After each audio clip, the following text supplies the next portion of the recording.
reported you last year that critical bridge reports hadn't been filed in years, reports required by state law. And now we have discovered another key report is in the wind, written but not being made public. It involves bridges and pavement. They're your bridges, it's your pavement, and you paid for it. Few things in state government are more critical than the safety of the bridges we drive over every day. One of the ways the state of New York keeps track of the status of bridges is through something called the Graber Report, a yearly bridge condition report, to make sure something like the 1987 Thruway bridge collapse never happens again. In 2024, we revealed that the Graber reports required by law were no longer being done. No longer being filed online, no longer being sent to the state legislature transportation committees as required. 3 years worth of Graber reports were finally filed once we started asking questions. By law, the Graber report has to be reported to the legislature and the public every year, but for 3 years it wasn't done. Why was that the case? In all honesty, we've been working to get out the reports. This year, a year later, and it's been more of the same with the Graber report. The last one on the web is 22-23. We're about to enter fiscal year 26, so we are behind. Oh, yes. In terms of the data that gets, it does take a while to compile it, so bear with us. We provided the report last year. We're working on the next update here, and like I said, we'll get it to you. As soon as we have it, we'll make sure that we get it in your inbox and give you a call. It took months after our latest round of questions, but a new Graber report was filed. Here it is. Now we've learned of another report that is out there in the wind, not for the public to see.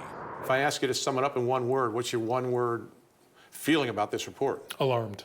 It's a document that combines new Graber report materials with something called the Pavement Condition Report. We've actually obtained a copy of the information in it, even though the New York State DOT is not making it public yet.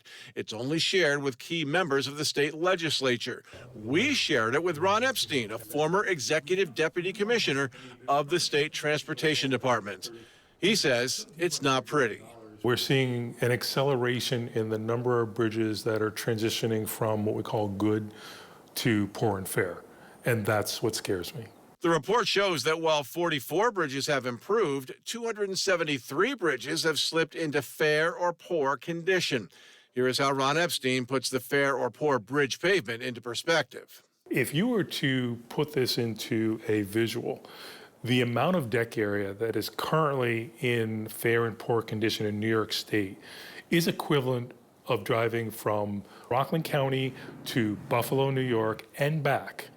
It's about 703 lane miles of deficient deck area. We know that because we have seen the report the public does not get to see yet. I also think we need more transparency, and that includes more than just reports like you have received, but also looking at having a 20-year needs assessment. New York State DOT sent a statement today saying New York has a 5-year, $34 billion capital plan and adds that a majority of bridges are in good to excellent condition. The statement goes on to say it's important to recognize that a national bridge inventory rating classification of poor does not mean the bridges are unsafe, rather that they would require repairs or modifications to restore the bridge condition or improve their functionality.